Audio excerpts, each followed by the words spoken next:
The opposition political parties on St. Kitts must work together if they are to have a chance of winning the next general election.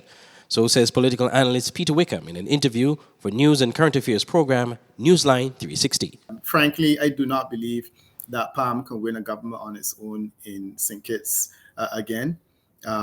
Probably in the future it can, but I think that in the short term, I don't believe it can, because the role of People's Labour Party will act as a spoiler.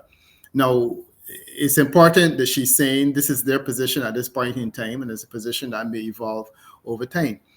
If, however, her position is hard and fast that PAM is going into loan, I think that PAM will continue to suffer at the hands of the People's Labour Party, as long as the People's Labour Party can command enough support to be able to gain 1 or 2 seats. It makes it very difficult to win an election without them.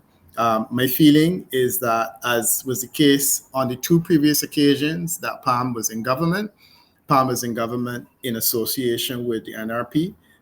Back in the 90s, they were in government in association with the PLP most recently and did very well. I would think that the logic politically would be to try to get back to a situation like that as quickly as possible. But of course, one has to respect Ms. Graybrooke's capacity and her knowledge of the situation on the ground far better than I do. If she has evidence to suggest that she can go it alone, then I wish her well. The reality, however, is that if I were asked to advise her, I would say to her, look, you need to get into bed with the PLP as quickly as possible. And you know what I said? You need to get into bed with the PLP and not get into bed with Timothy Harris, because if I suggested that, her being a lady and him being a gentleman, they may have a completely different interpretation. But not only that though, but even from a politically speaking, that is something that People's Action Movement supporters don't want to hear, because of what happened in Team Unity and how that had a great collapse, and the relationship between the PLP and the PAM back in the coalition. I don't think any PAM supporter really wants that kind of union going forward.